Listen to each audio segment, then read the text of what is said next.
Howdy. Welcome back to Dion Talk. This video is going to be a little bit different. My content usually focuses on how to teach the average person how to reach financial independence in 10 years or less, even if you're not starting from the best position. I wasn't. I was a single parent with 3 kids, a lot of debt, and not making a lot of money. But I still figured out how to make work completely optional in less than 10 years. And the goal of my channel is to teach the average person that you could do that too. So the information that we're going to cover today is what we put together based on negative feedback that we were getting from employers. If you're familiar with my story at all, you know that I run a truck driving school. We focus on training drivers for local jobs. Our actual company tagline is "Be home every night." I don't think that drivers should have to get in a truck and drive all over the country for 2 years to get experience before they get a local job. To do that job placement, we founded a nonprofit, Transportation Placement Services. That's the name of the logo on my shirt.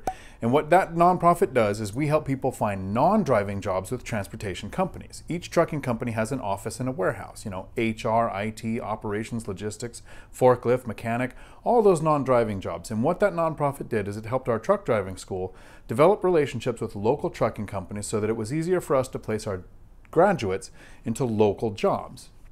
One of the things that is very frustrating is getting feedback from an employer when we've gone through the effort of working with somebody, figuring out what their background is and what type of job they're looking for, helping them get their resume right to get called to the interview. This video right here will walk you through the steps to make a resume that will actually get you called to the interview. But once they're at the interview, sometimes people say or do something really simple, really small, that costs them the position. And for anybody that's like me, that wanted to invest in cash flowing assets to make work completely optional, that job in those first few years is very important. You want to not only have a job for consistent income so that you can qualify for loans, but you want to make the most money possible so that you can save those down payments, the reserve money, the money for immediate repairs. So when we do everything that it takes to get to that interview, whether it's for a new position or a promotion, we need to think of it from the employer's perspective. This is a person or a panel of people that's trying to make a decision that's going to affect a 10-year time span in a 20-minute window. So understanding that the person doing the interview is trying to make a decision that's going to impact years with very limited data means that each one of the data points is more important than we usually would give it credit. Here is a really quick example of how people judge us based on small things. Anytime we watch a movie or a cartoon and we see somebody wearing glasses, they're supposed to be an intelligent character. If they're trying to portray a scientist, they put them in glasses. But anytime we watch a movie or a cartoon and somebody puts on glasses, we just assumed that they were old. So whenever you're going to an interview, if you think at some point during the interview you're going to need glasses on, I would wear them through the entire event so that they picture you as a smart person. If halfway through the interview they hand you a piece of paper and you need to read it, so you pull out your glasses and you put them on, you just became the old person. Okay, now that you understand why I have this information and why I've developed it to a science, and how sometimes little things that we haven't thought of can have a huge impact on our future, let me break down an interview from start to finish and almost all of the mistakes that we keep hearing people make. The first thing to know is when an interview starts. Some people think it's when you walk into the building or when you're parking in the parking lot. I used to think that it was when you were making the phone call to set up when you were going to come to the interview. But the actual interview starts from the first point of contact. How you submit your resume or your application matters. An example of this is that a lot of the employers that we work with in their job posting say, put your resume in text format in the email when you send it to us. Do not attach a file because we will not open a file. A lot of employers are worried about viruses. Not following directions and just attaching your resume to the email can be the first thing that costs you the position because they'll never even look at it. Once you've submitted your resume, following instructions, the next step for most employers is to contact you to set up a time for your actual face-to-face or Zoom interview. If they contact you by phone to set up the time for you to come in for your interview, there's 2 things you need to think about during that phone call. The first thing to note is that the person contacting you in that phone call is taking notes. They are judging you from the start to finish of that call. Did you get to a quiet place? Can they hear kids or pets making a bunch of noise in the background? Are you chewing gum?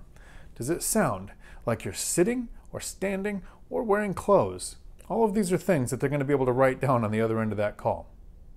The second thing to note during this call is that the employer is going to ask you for a time that you want to come in for the meeting. A lot of times employers will offer you a couple of dates and a couple of times to give you some options. But when you're picking that time, if you want this position, there is nothing in your life that stops you from being available for when they ask you to come in, especially if they only give you one option. The employer has a stack of resumes of people that they're contacting that they're trying to make as small as possible. And any reason that you have in your life, no matter what it is, that stops you from being able to make it to the time that they want you to be there, is going to cost you the position. Just a bit ago, I talked about when an interview starts, and a lot of us think the interview starts when you pull into the parking lot. And that might not be when it starts, but this does matter. If you know anybody who's ever worked in grocery, you know that where the building is, there will be close parking for customers or visitors. If, when you pull up, you park in visitor parking or you park close to the building, you are saying that you are a visitor or that you are a customer. Employees park at the far end of the parking lot. This makes it easier for the people that are actually going to support the business by coming and spending money there, have better places to park. So whenever you look at the layout of a building that you go to for an interview, try to figure out where you think employees would park and park there. So where you park does matter, but employers are also going to be looking at your car. Make sure that it's cleaned out. If you have little kids and you don't want to be discriminated against by an employer who might not want you to have little kids, make sure you don't have car seats in there, because they can ask questions like that, but they can judge you based on what they find in your car. And there's a lot of times where I teach this live, and anytime I mention discrimination, people always raise their hand and say, oh, I would never want to work somewhere where they discriminate. Wait until they meet people. Because I haven't met a person on the planet that doesn't discriminate in some way. So now you've shown up at the interview, you've parked in the right place, and when you go into the office, this is pretty much standard for most of the employers that we work with. Even if the person doing the interview is ready to go to lunch and you are the last thing that they need to take care of before they go to lunch, you're going to be put in a chair in the front office for a few minutes. So that when you leave, the person doing the interview can go back to the front office and check with the office staff what their interaction with you was like. The reason for this is that most of us have the ability to be very polite and very professional to someone that we think has control over our future. Yes, sir, no, ma'am, very easy to do when that person's going to make the decision. But we are judged by how we treat people we don't have to be nice to. So it's important to be professional and polite to everyone you meet while you're there. The next phase of an interview is usually where you sit at a desk and you actually talk to a person, or you sit in front of a panel of people and talk to them. And have you noticed that there was a lot of ways we could have messed up before we even got to the point in an interview where they actually ask us a question?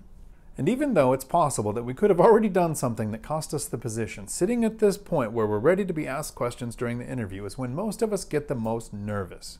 But most of us don't realize, how many times can I say most in 1 minute? Most of us don't realize that the person doing the interview is more nervous than you are. When you are at an interview, there's a chance that you could, or you might not, get the position. So we get nervous.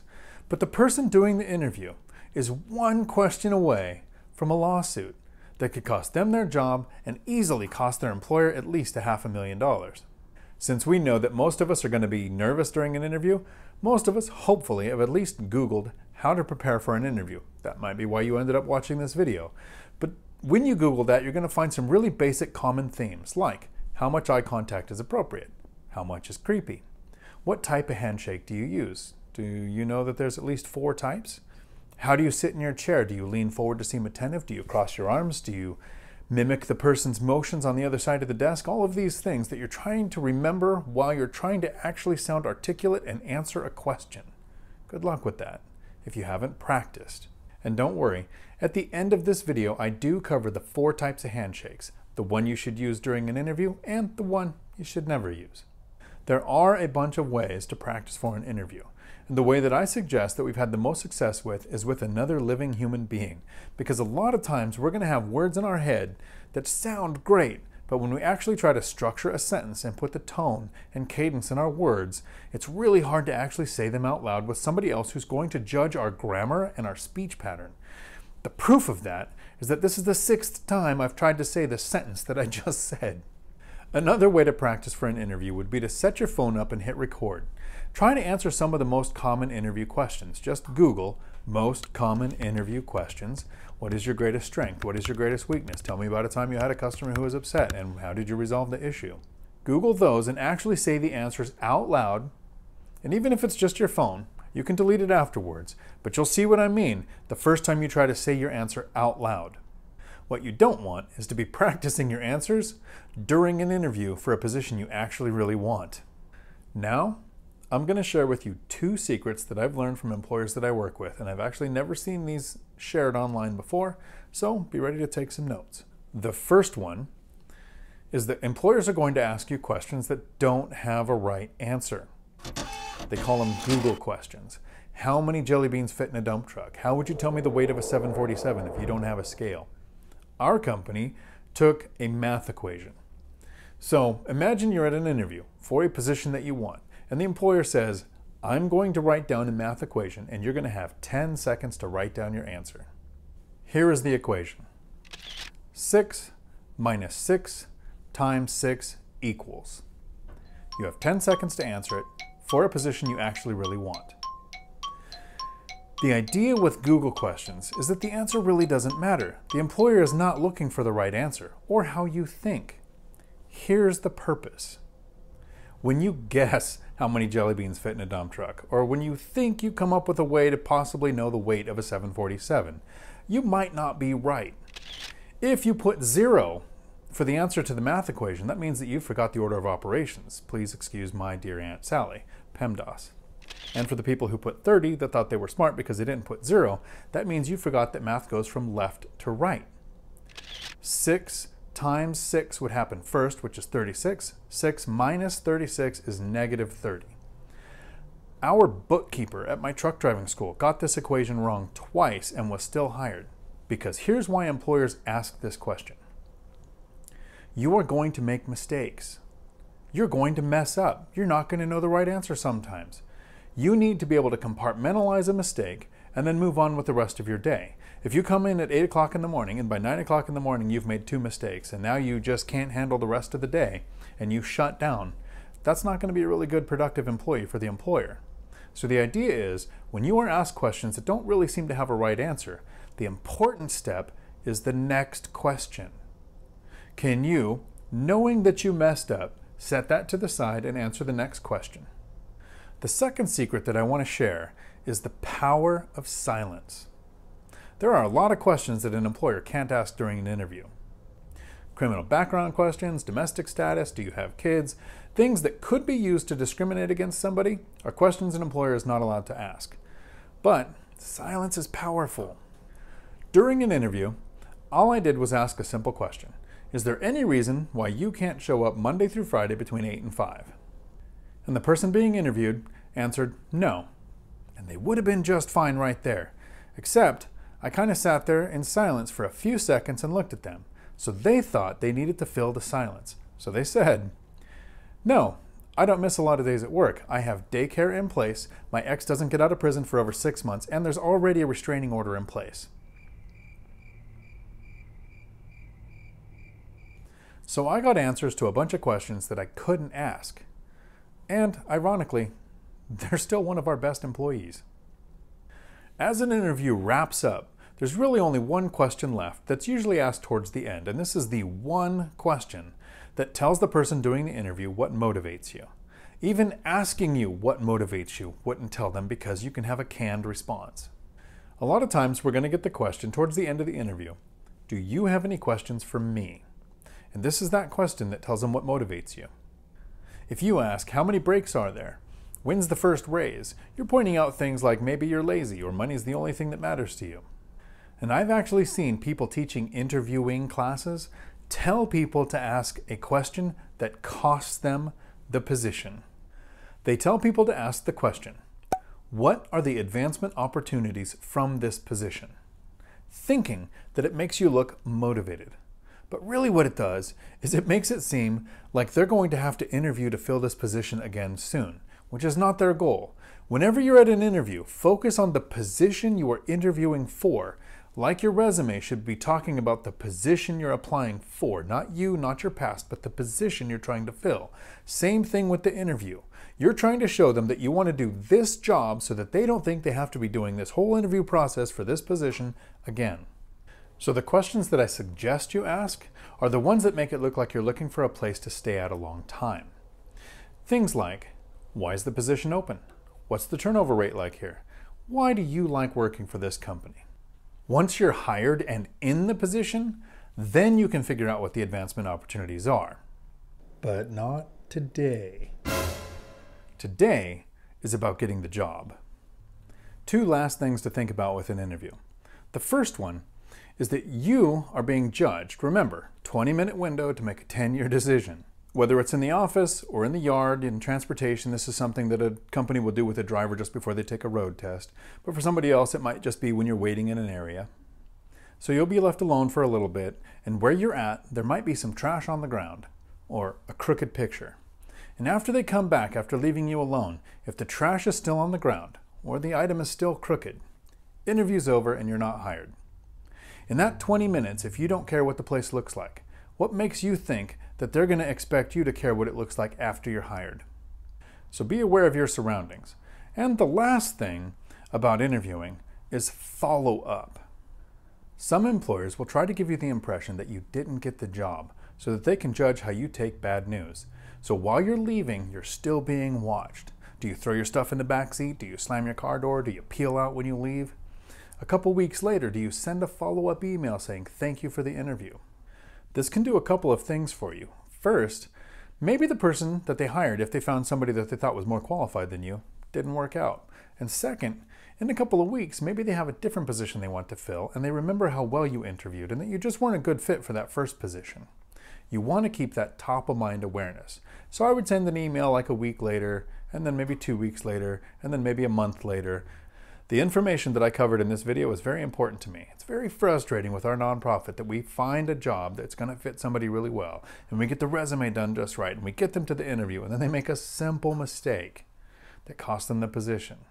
But now you're prepared, and you know what those mistakes are. So, don't do them. And for anybody who made it this far in the video, the 4 types of handshakes. The first one is dominant, when you put your hand over somebody else's. Then there's submissive, where you put your hand under theirs. Then there's the actual handshake you want to use during an interview, where you keep your hand pretty much straight up and down. And then there's whatever this thing is, don't do that. I hope it made it worth your time clicking on this video today. If you liked it, if you thought you got anything out of it, hit like, hit the notification bell so the YouTube brain knows that somebody likes my content and they're more likely to share it with somebody else.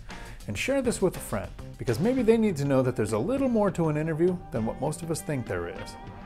Until my next video, thanks for coming to my Dion Talk. We're sorry, the number you have dialed is not in service at this time.